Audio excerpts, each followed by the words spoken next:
الحمدللہ والصلاة والسلام علی رسول اللہ۔ دوران خطبہ نماز ادا کرنا۔ سوال کیا گیا ہے، اگر کوئی شخص جمعہ کے دن 2 رکعت نماز ادا کر رہا ہو اور امام آ جائے تو کیا وہ نماز ختم کر دے یا نہیں؟ الجواب بعون اللہ سبحانہ وتعالی۔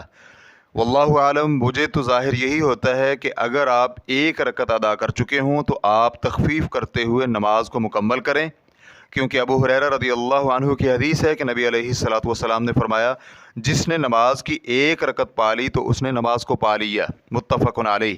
لیکن اگر آپ نے نماز شروع ہی کی ہو اور رکعت مکمل ہونے سے قبل خطبہ جمعہ شروع ہو جائے تو آپ نماز ختم کر کے خطبہ سنیں، کیونکہ خطبہ سننا واجب ہے۔ نوٹ: تحیۃ المسجد ادا کی جائے گی چاہے خطبہ ہو رہا ہو۔ فتوی الشیخ ڈاکٹر خالد بن علی المشیقح، واللہ تعالی اعلم۔ اسلام QA ریکارڈنگز، مؤسسۃ الشیخ محمد صالح المنجد، المملکۃ العربیۃ السعودیہ، فتویٰ نمبر 14224۔ والسلام علیکم ورحمۃ اللہ وبرکاتہ۔